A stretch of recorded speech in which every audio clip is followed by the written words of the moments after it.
Baby steps. This is Infants on Thrones. I'm looking for the further light and knowledge Father promised to send me. Baby steps. Baby steps. Look for the good in everyone. Welcome back to Infants on Thrones. I'm Glenn Osland, and today I'm very excited to once again share with you something that I absolutely love.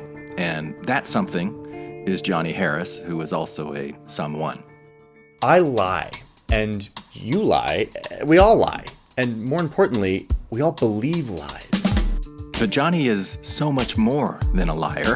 He's an independent journalist with over 5 million subscribers on YouTube, and he does excellent work. It turns out that lying is a lot more complicated than you'd think. It feels good to say lies sometimes, and to hear them. And I want to understand why. Why do we lie? Why do we believe lies? And is there anything we can do about it? And now, before going any further with this, I want to share my perspective on a few things, because the thing I love most about Johnny's approach in this episode is that he's aiming his investigative inquiries at neuroscience. He wants to understand what's happening in our brains that makes lying and the proliferation of fictions such a pervasive thing. So first I want to get clear on what is meant by the word lie, because he uses lie a lot, and lie is very salacious, and it catches a lot of headlines, and it creates a really strong emotional response. Lies, lies, lies, yeah. Tell me sweet little lies. But I think he's talking about things that are bigger than lies, and I want to be able to look at this as something that's bigger than lies. So a lie is technically defined as a deliberate false statement made with the intent to deceive. One more time. A deliberate false statement made with the intent to deceive. Intent to deceive. Now, those intentions, of course, could be good or bad, kind or malevolent, and Johnny uses some very funny clips from the movie Mean Girls to illustrate those points, and I'll share those clips with you in a minute or two.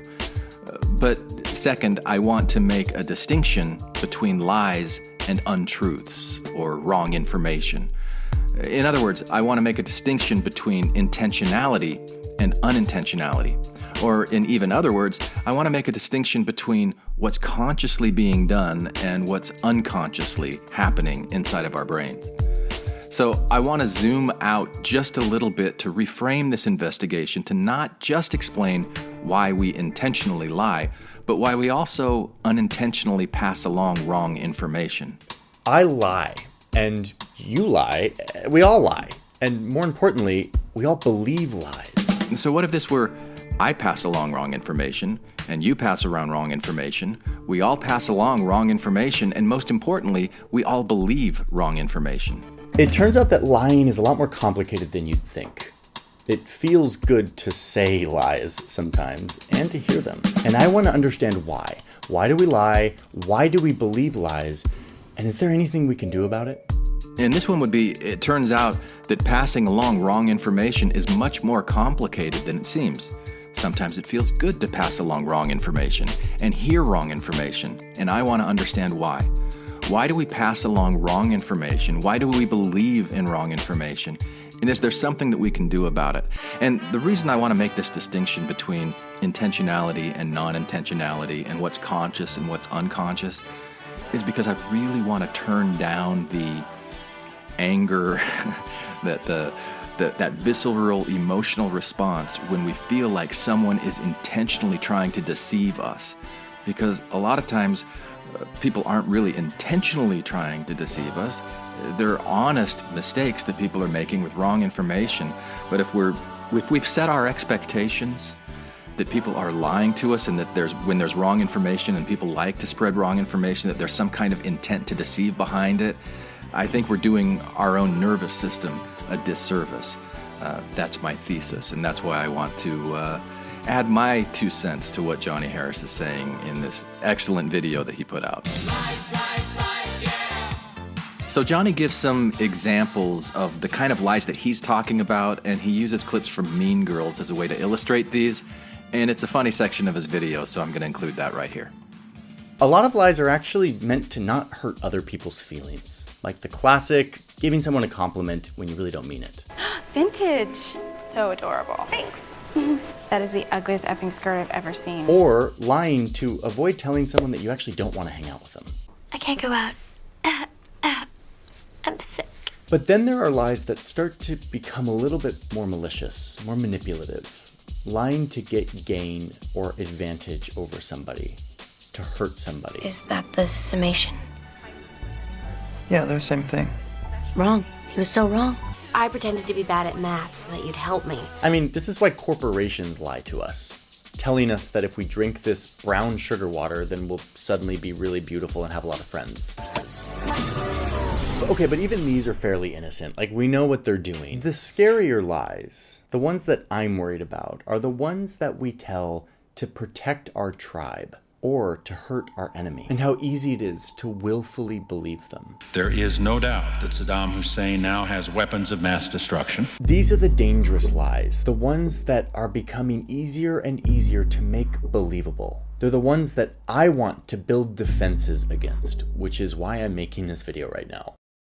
So he goes to MIT and he talks to a neuroscientist, and the neuroscientist explains a little bit about the evolutionary factors of what's going on in the brain when the brain is processing information and trying to figure out what to do with it. Oh my God, this is insane. Information is processed by the brain like primary rewards, like food and water and sex, and also what we call secondary rewards, which is money. So the same system, the reward system in the brain that is evolved probably to seek food so we can survive, is actually used by the brain to seek information. Okay, let me tell you what I think that this is saying. I think that this is saying that our brains evolved to reward us for doing things that promote survival. Simple, right?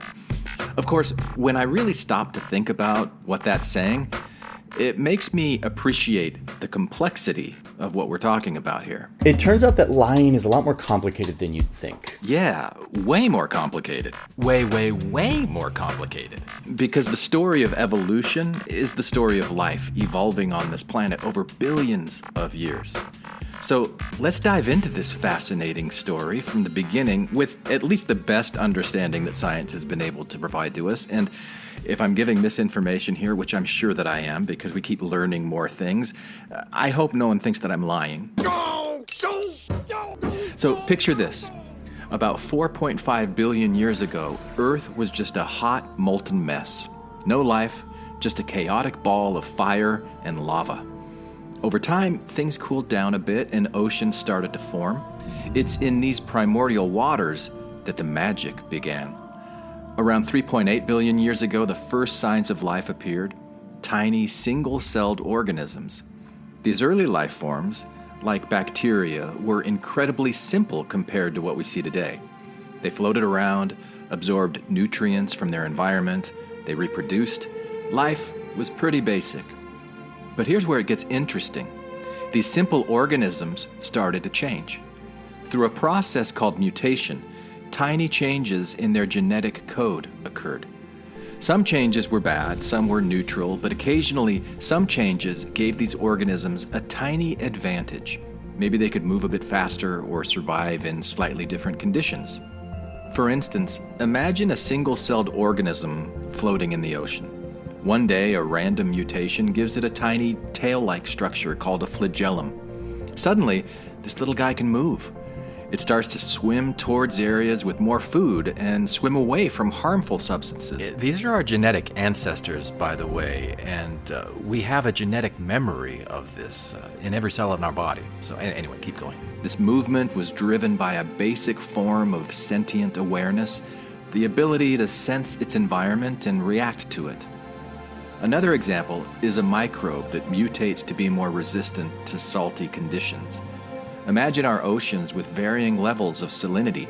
While most microbes might struggle or die in saltier patches, this particular organism thrives. It's not consciously making decisions like we do, but its basic awareness and ability to adapt gave it a survival edge. Then there's the story of photosynthetic bacteria. At some point, certain bacteria evolved the ability to harness sunlight for energy through photosynthesis. And this was a game changer.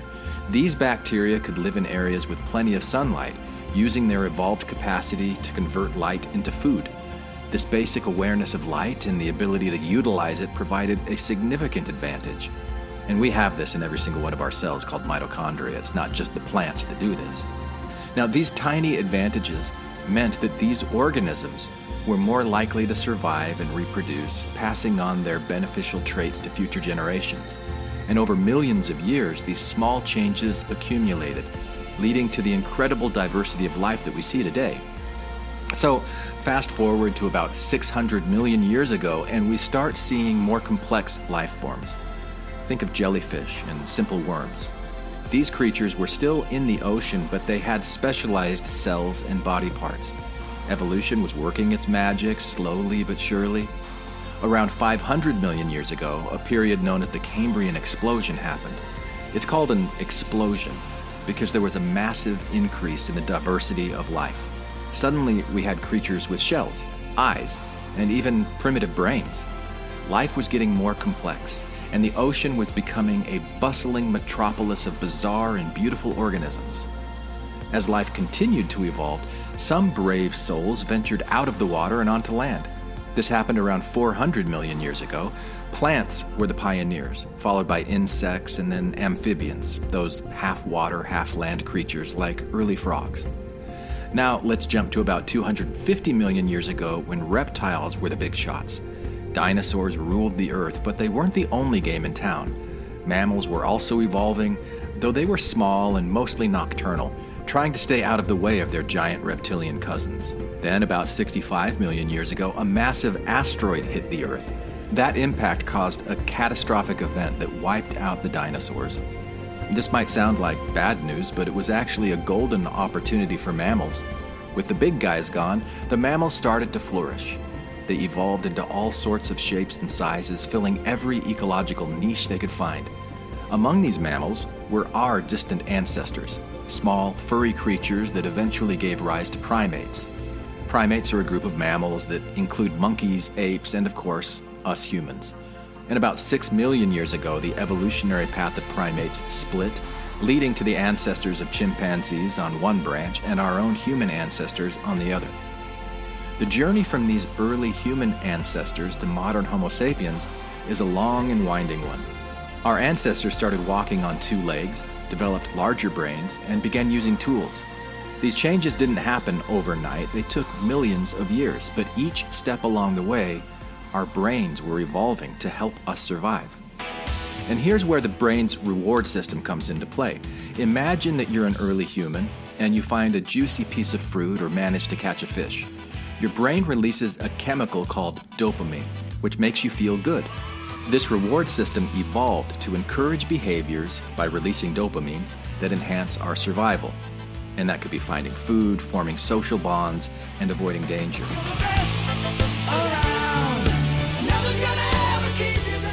Essentially, our brains are wired to make us feel good when we do things that help us survive and reproduce. Over time, these survival behaviors became more complex. We developed language, created art, built societies, and invented technology. Each of these advancements was driven by our brain's desire to find new and better ways to thrive. So, here we are today with incredibly complex brains that reward us for doing things that promote our well-being and survival. From the simplest single-celled organism to the most complex humans we are now, evolution has been a long, intricate dance of adaptation and change. So the same system, the reward system in the brain that is evolved probably to seek food so we can survive, is actually used by the brain to seek information. Yeah, that's pretty much what I said. And it's at this point in Johnny's video that he begins to create this metaphor of a worldview, this filter through which we interpret reality, and he likens it to a tower that's built out of bricks, and each one of these bricks is a little piece of information that's been processed through our brain's reward system. I'll let him tell you. In my little analogy, this information is coming into my brain in the form of bricks. Bricks that are used to build this tower. This tower is my worldview. It is my reality. The things that I think are true. We all have one of these. Yeah, we all have one, and they're always changing. They're always being updated with new information. Every second of the day, we can't help it. We're always changing this tower, this worldview of ours. Tell me lies, tell me sweet little lies. You know, this tower analogy is really helpful, and it's much better to see it visually than to just hear me talk about it. So I definitely encourage you to go and check out Johnny's YouTube video to see this for yourself. But here's the point in his video where I think we start getting away from the intentional lies that Johnny's focusing on to more general brain processes that are occurring whether someone's intentionally trying to deceive us or not. And the first one of these is called the illusory truth effect. The illusory truth effect. The illusory truth effect. So illusory truth effect is the tendency to believe something that you heard more than once, I'd like to bear my testimony. I know this church is true. I know that Joseph Smith was a prophet. I know the Book of Mormon is true. More than once.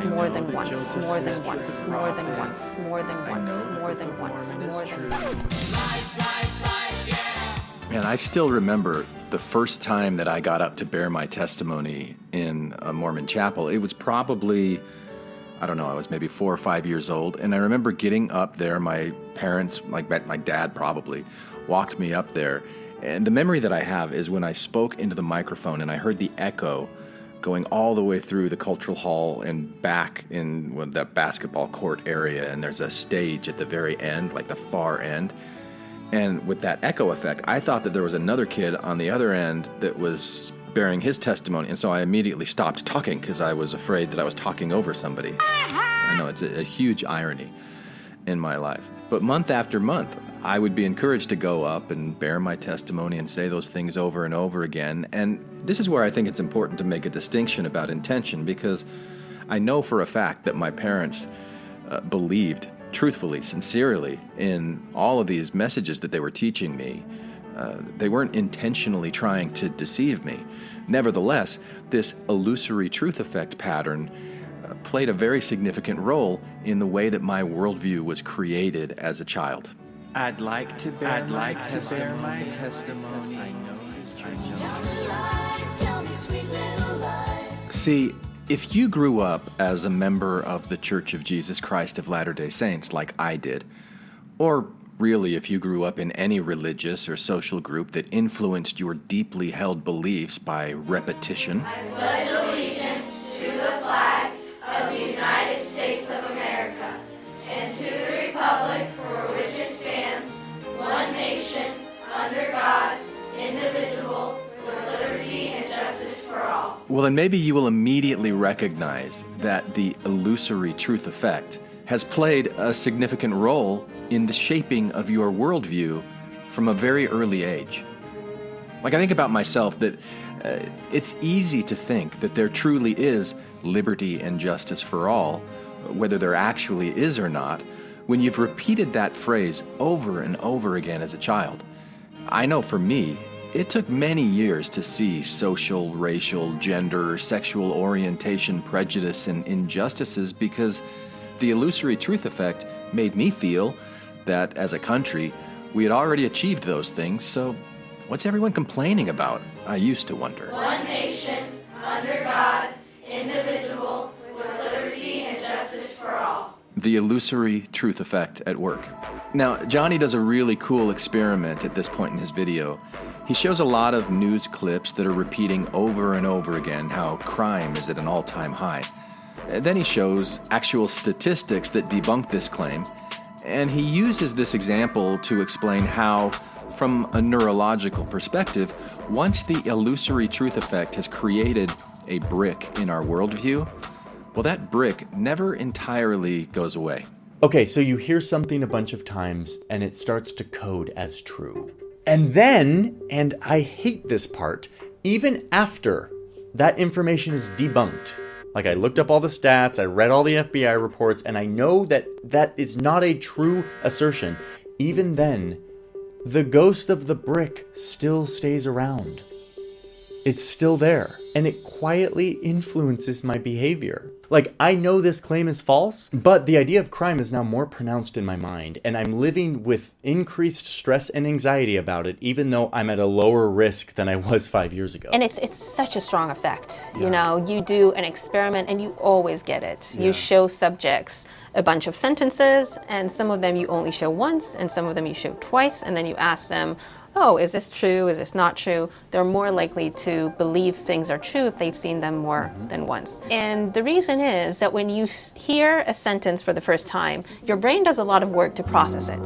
And I want to pause just briefly to talk a little bit more about that work that the brain does when it hears new information. Because the brain isn't a single monolithic entity, it's a colony of millions of neurons, these cells that are individual, they're sentient, like each cell has its own kind of awareness of what's going on, and they're specialized to do different things. Like some cells help us see, some help us hear. There's just all kinds of things that these neurons do, and the way that they communicate with each other, they'll get a signal, and then they'll respond to it with these electric neurotransmitters that go from the synapse, from one part of a cell to another part of a cell. And when cells start communicating each other by sending each other, it's kind of like text messages or little packages of information, they start connecting with each other and they form these pathways and they form these great chains.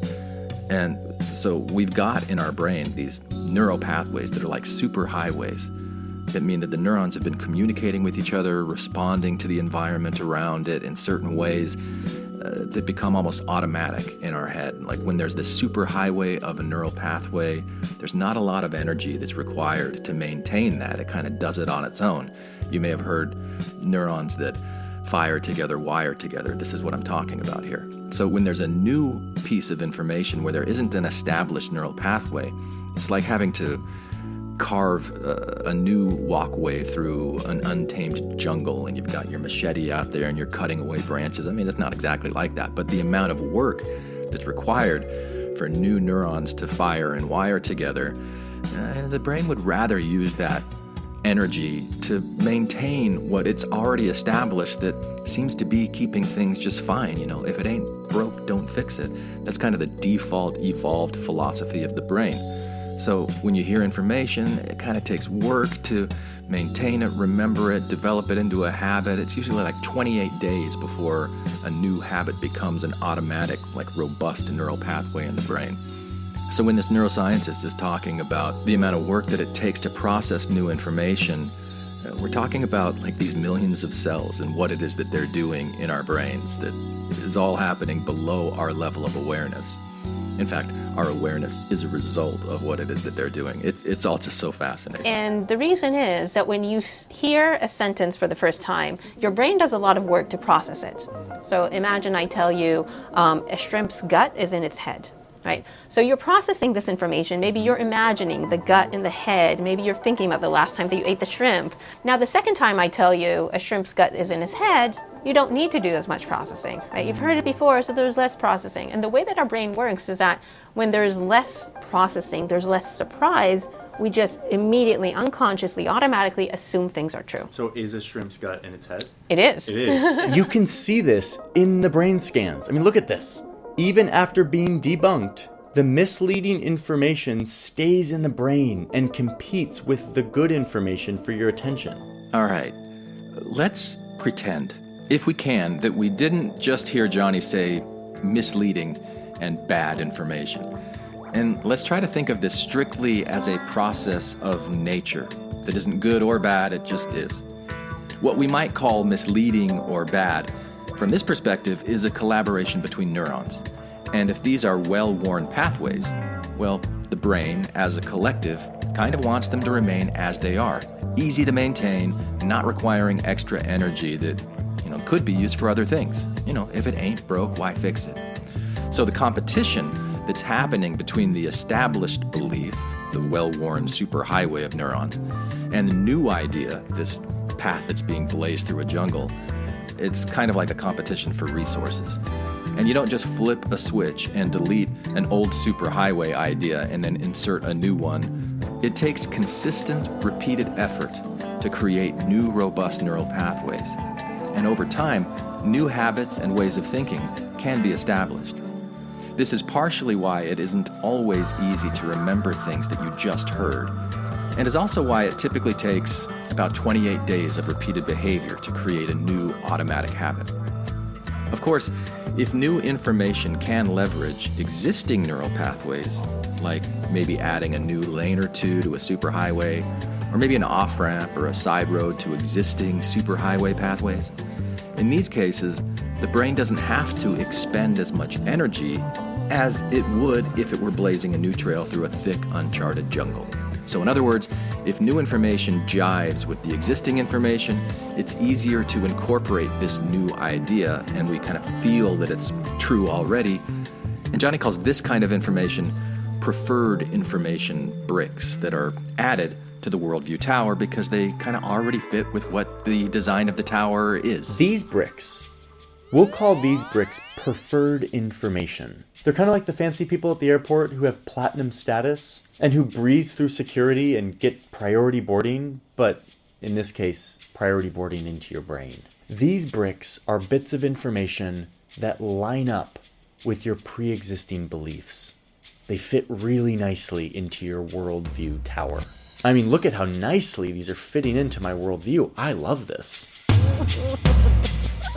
So the inspectors see these bricks arrive, and they compare it to the rest of the tower. And if it looks kind of like the bricks that are already there, they assume that it's good to go. No need to waste time thoroughly inspecting these bricks.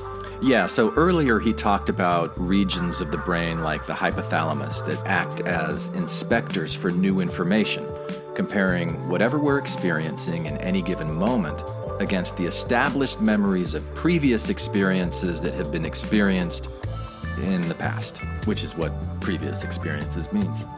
This is all part of this incredible way that our brains have evolved over time, from single cells to multicellular collectives, creating rewards for those things that promote survival. So when you have an established superhighway neural pathway that if it ain't broke, don't fix it, the brain's happy that it doesn't have to expend additional energy to carve a new pathway through the jungle.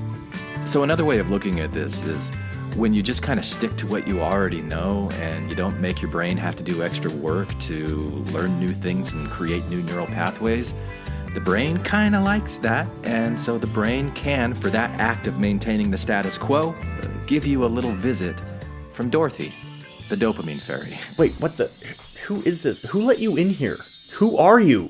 I'm Dorothy. Ah, yes, Dorothy, aka the dopamine fairy, who we've decided to call Dorothy because we make videos on the internet and kind of do whatever we want. Honestly, Dorothy's great. She shows up and makes us feel happy whenever we do something good for ourselves or the survival of our species. So whenever these high-stakes, emotional bricks just slide through inspection quickly and fortify our already existing tower, she rewards us for fortifying our worldview, for making us feel safe in our beliefs, all without having to use the valuable, limited mental resources of the brain. You're making everyone's job easier, so give everyone a bonus. Let's do more of this, please. The result is a good feeling, the thing we all want. Yep, and that good feeling can support even those beliefs and ideas that we might consider to be misleading or bad.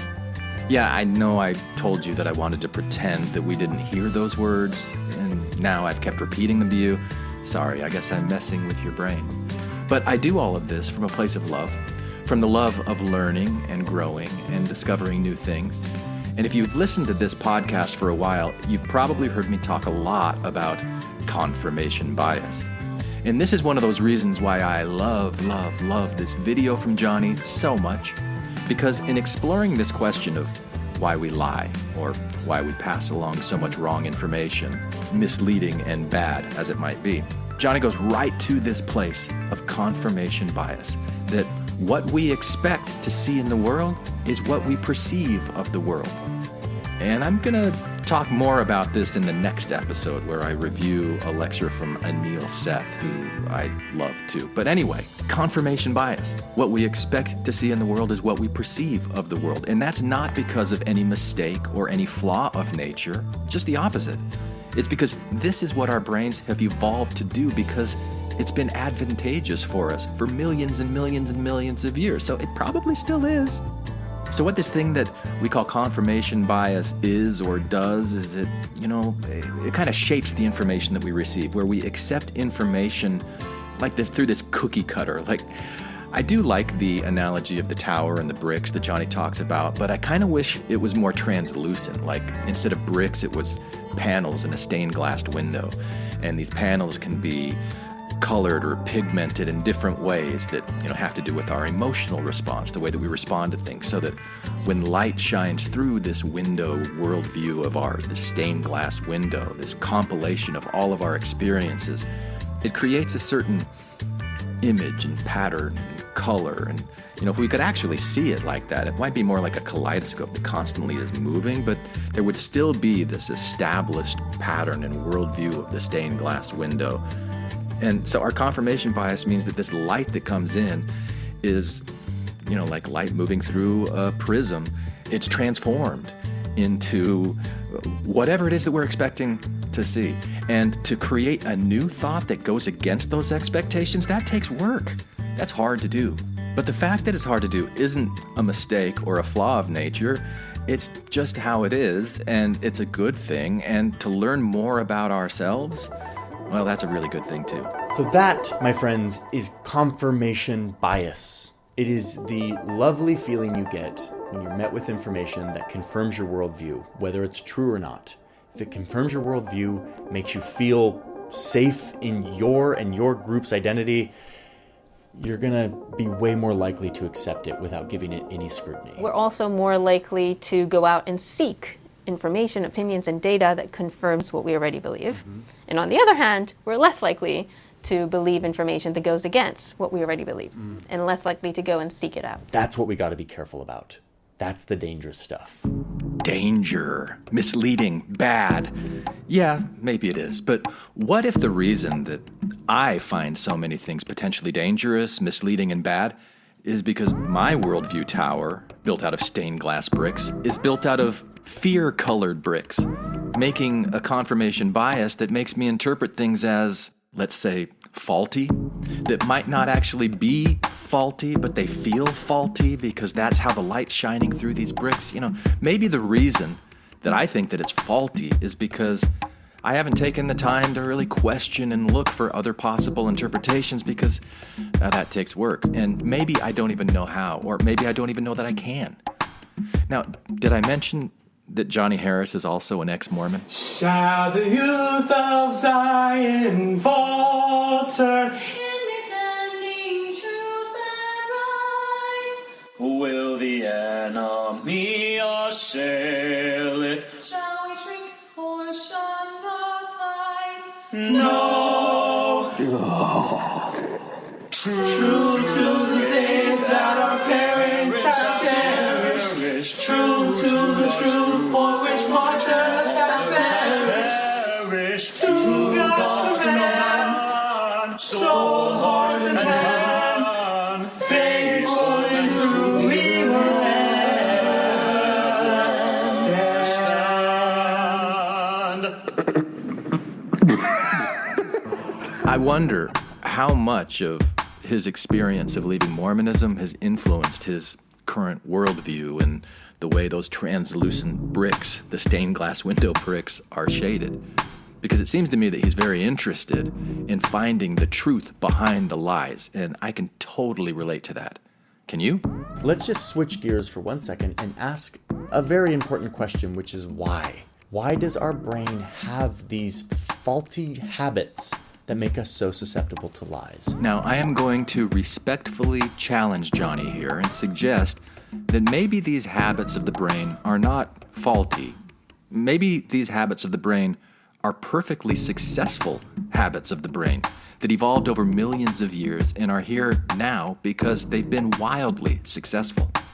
The faulty part, then, well, that must be attributed to something else. Something that my own confirmation bias just isn't allowing me to see, to imagine, or to understand, because those perfectly functioning neural pathways that I do have haven't carved a way through the jungle of my own ignorance and my lack of greater experience.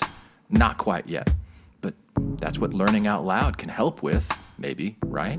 Why? Why does our brain have these faulty habits that make us so susceptible to lies? And the answer is that for a lot of years, that's what kept us safe. Believing in myths and stories was actually very beneficial to humans for most of our history. It allowed us to organize around leaders who we thought had special powers, or to believe that there was a man in the sky who would reward us with good weather, which meant healthy crops, which was literally our food source, all if we obeyed the same rules. Anything that conflicted with these beliefs, these myths, these stories, was a threat to what kept our group cooperating in large numbers, which for a long time was our survival. What is true is not always the thing that will get us a reward and help us avoid harm. Sometimes, but not always. So we have beliefs that could actually lead to positive outcomes despite the fact that these beliefs are untrue. So for example, believing in God. So in some locations, geographical locations, believing in God can actually make you more likely to get a job, perhaps, in some states or some countries, right? In many situations, believing in God will get you social support, right? So it doesn't, regardless of whether, it's an accurate or inaccurate belief, right? Believing in God can actually get you reward and help you avoid harm and therefore increase your survival. So our brains adapted to seek information that promotes safety within our group. Yeah, safety within a group, among probably many other things that are beneficial to survival. You know, this part of Johnny's video reminds me of a debate that I heard many years ago between Sam Harris and Jordan Peterson, where they went back and forth about the definition of the word true. And as I recall, Sam Harris took a very fact-based approach to objective truth, and Jordan Peterson took a more evolutionary success perspective to subjective truths, like the ones that we just heard that promote safety within a group, among probably many other things where they function to be beneficial for survival. So our brains adapted to seek information that promotes safety within our group. Social cooperation, not empirical truth told to us in statistics and nuanced data sets. But eventually we learned how to measure the world and produce shared facts. That allowed us to thrive in new ways, but our brains, unfortunately, didn't suddenly upgrade to crave facts and truth. We still have the old hardware. We still want to feel safe in our group like the old days. We want visits from the dopamine fairy, whether that comes from truth or lies. Now, I'll be honest with you. My confirmation bias doesn't totally love Johnny's confirmation bias in this previous statement. I don't think that I would personally use the word unfortunately like Johnny did. Our brains, unfortunately, didn't suddenly upgrade to crave facts and truth. And I don't think that we're living in a world where our neurological hardware is old and out of date, craving myths and fictions more than it craves truth and facts. What I see, because I think that my confirmation bias hopes to see this, is a continual, constant upgrading of our neurological hardware to seek connection, following quite perfectly and harmoniously the evolutionary pathway that our single and multicellular ancestors followed for billions of years on this planet. What I'm talking about is all these cells that were individually sentient in their own way, and they found ways to create relationships with each other. And we're still kind of doing that now, right? Where we increase our sentient awareness. This is what our ancestors did, these cellular ancestors, increasing sentient awareness and adapting to the environment around them in real time. The way that I see things, we've created a technology that is influencing our evolutionary path, and it's allowing us to come together in ways that have the potential to create even greater things than we've ever experienced before. And we're experiencing growing pains, being infants on these neurological dopamine-fueled thrones as we are. We're continuing to evolve, and Johnny does talk about that right here. A few years ago, we invented a new information delivery system that custom delivers this feeling of safety for us. Only the preferred bricks. The ones that slip right through. The ones that earn us a visit from our favorite fairy. It's incredible technology. From the comfort of our own home, I can connect with people who have the same preferred bricks as me. We can build our towers and build bridges between them so we can share our preferred bricks with each other, giving each other bricks that fortify our worldview, confirm our safety. And God, it feels good. It's what every human brain wants. You're safe here.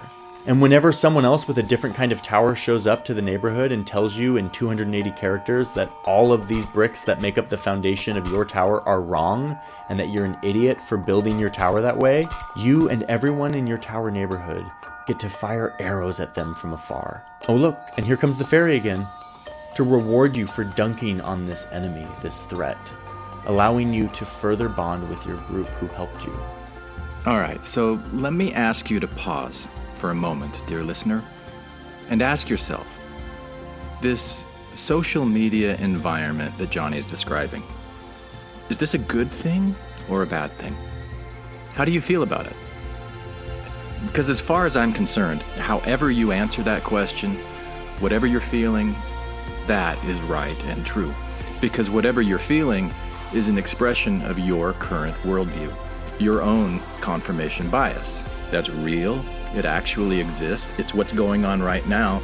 And I don't think it should be discounted or just swept away, because your brain is creating those thoughts and feelings. Your malleable brain. Whatever you're experiencing right now is truly your experience and it's your perspective, and I hope that you value that, because obviously I'm putting a lot of effort into creating this episode and sharing my perspective with you, and I'm doing this primarily to expand and reinforce my own neural pathways, to cut new trails through the jungle and add new lanes to existing superhighways through the act of listening to these clips over and over again, contemplating my own responses to them, taking the time to type them out, which engages my neural pathways in a number of ways, recording what I write, going back and listening to it many times, editing and tweaking. I think of it all as molding my brain into a way of viewing the world that I hope is consistent with the truth of evolution and neuroscience, and the further light and knowledge that I can gain by looking inward and learning more about who and what I am, where I came from, and what that might say about where we collectively could all be going. Because just within the course of my life, being born in the 70s, raised in the 80s, turned loose on the world in the 90s, crashing and burning a lot of the way through it all, I've seen so much change. For one thing, time seems to move so much faster now, or at least my expectation of how long things should take has drastically changed. I get impatient when it takes my computer longer than a few microseconds to boot up, or when a file takes longer to download than I would prefer. So how do these experiences of impatience and time impact my worldview, my confirmation bias, what I expect to see when it comes to the rate of social and environmental change? Because I can feel that my expectation is for change to happen faster than it's happening. And it could be very tempting to allow that confirmation bias to tell me that something is terribly wrong because things are not changing as quickly as I think they should change. And that can feel really, really frustrating. And maybe that's a really good thing. Maybe that expectation that things should go faster will actually increase the rate that change actually does take place. And maybe I can train myself to be a little bit more patient as our own biologically evolved hardware reacts and responds to this social media environment that we've created, where we have immediate access to information like never before and are still learning the most beneficial ways to handle all of that. If you think about how we evolved, it was mostly experiences, first experiences, or hearing the experience of, or watching, people that are close to us, right? Yeah. Now, of course, we can go online and we can get this information, epistemic knowledge in the forms of like text. And of course, the difference now is that it's also infinite. And we can also search for specific things according to what we want. So now we are directing what information we're consuming. What do I Google? Who do I follow? None of us are immune from this. I do this too. It is incredibly human. We crave that feeling that our group is right. Our tower is firm. We are safe. And now that message is confirmed to you day and night with bright buttons and flashing lights. It's social. It's new media. It's free speech. But really, it's a feeling of safety and comfort. and we've mastered it. Good for us. Yeah, good for us, because who are we again? We are colonies of billions of neurons that have been evolving and adapting for millions of years, and one significant evolutionary feature that allows us to go on and explore whatever we want is a region of the brain that allows us to be more aware in ways that our single and multi-celled ancestors were not. Our brains evolved a prefrontal cortex, which allows us to be aware that we're aware that we're aware. That, combined with our recent ability to have information and connection with others more readily available than ever before, well, that seems like a pretty good thing to me. Now, time will tell how we actually use all this stuff that's right there at our fingertips, or right there in our synaptic gaps, wherever our ability to choose and direct the focus of our energy and attention resides. And I really love the way that Johnny ends this video. Okay, but it's not all doom and gloom. I know that we hear this all of the time, and it feels like our brains are broken and social media has hijacked us and there's nothing we can do about it. But I actually believe in human brains. I mean, look what we've done.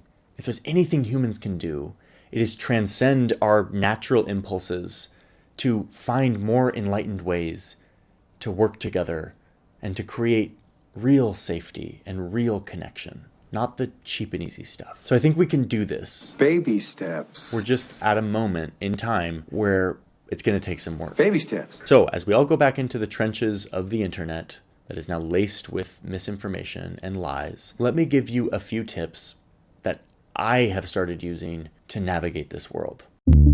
Number 1, pay attention to your bricks. Just pay attention, like we've done today in the video, how that information hits your brain, how you want to reject it or accept it without scrutinizing it, and why, what that feels like.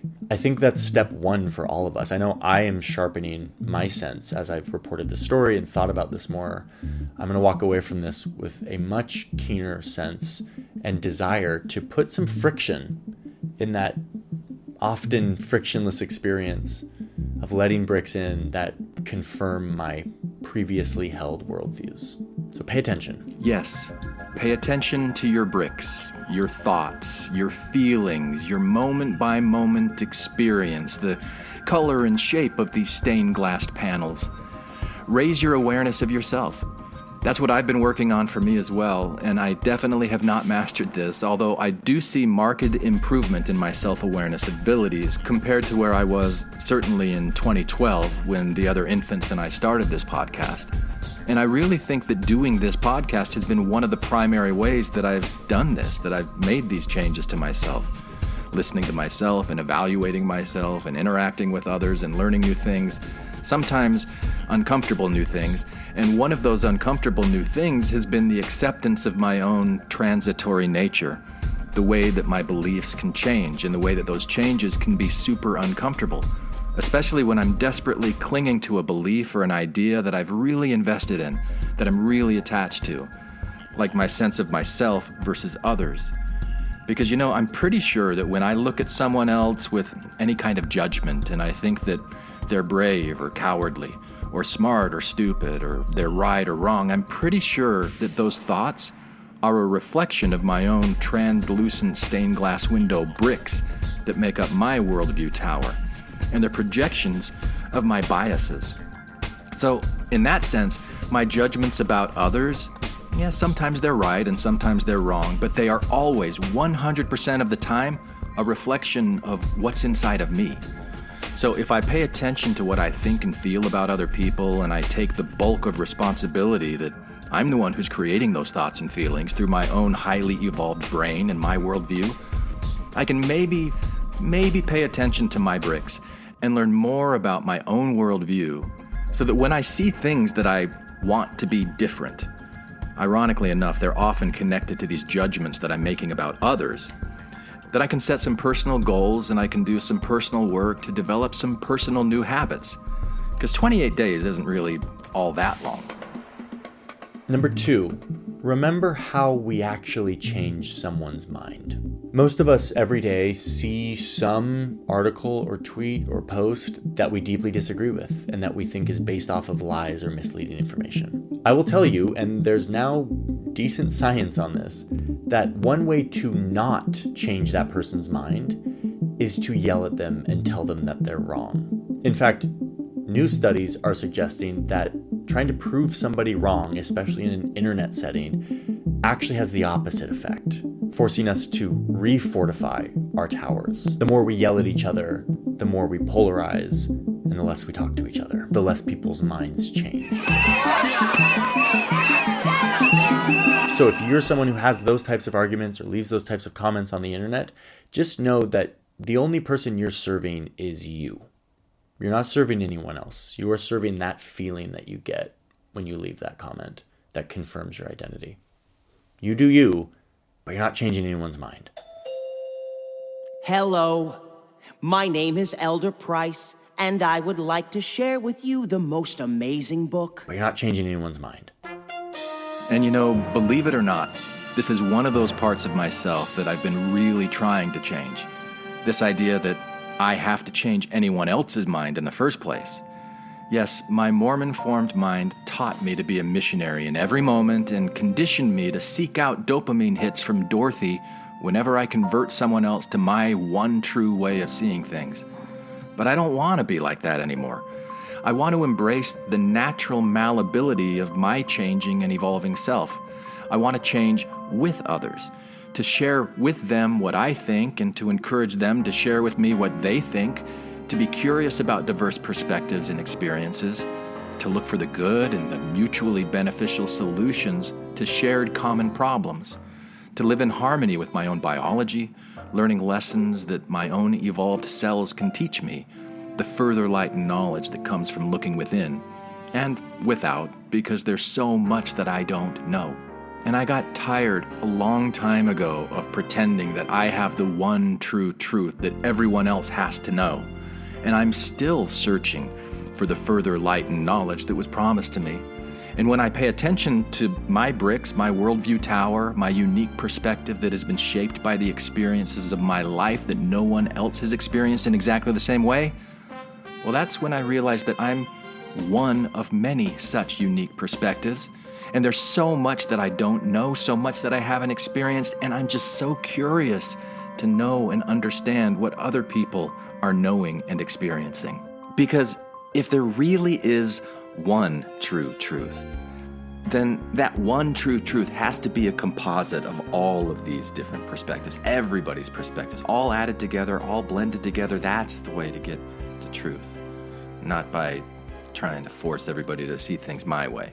Hello. Number 3, and my last one here, is the power of I don't know, which this is kind of a big one. Tall order these days. The more I think about it, the more I realize that it's quite silly that we have this expectation that all of us are going to have these refined, well-argued opinions about every hot button issue of the day. No one has that, but we all kind of pretend we do, because we're afraid to say, I don't know or I don't understand. And yet, some of the smartest people I know are the ones who say, I don't understand, who speak less, who listen more, and who are curious. Arriving curious is an instantly disarming energy, and it opens you up to understanding and learning, and ironically, helps the person you're arguing with understand you better. This doesn't mean agreeing with everyone you talk to or being so open-minded that you just let everything in. You should have your morals, you should have your red lines, but try to arrive curious. Try to empathize with the people who read that information that you disagree with and believe it, and why they might do that. You might not get the short-term buzz that you get when you argue and you yell, but I promise that arriving curious with I don't know actually fosters long-term security. So, that's it. That's the video. And that's it for this episode of Infants on Thrones as well. And I hope that you enjoyed it. And I hope that you learned from it. And I hope that you're at least a little bit different than you were before you started listening to this, because I know that I am. And I know that you are as well, because, well, that's just the nature of nature. And that's what we all are, these infants on these thrones. Anyone for the closing prayer? Thank you for listening to Infants on Thrones. Infants on Thrones.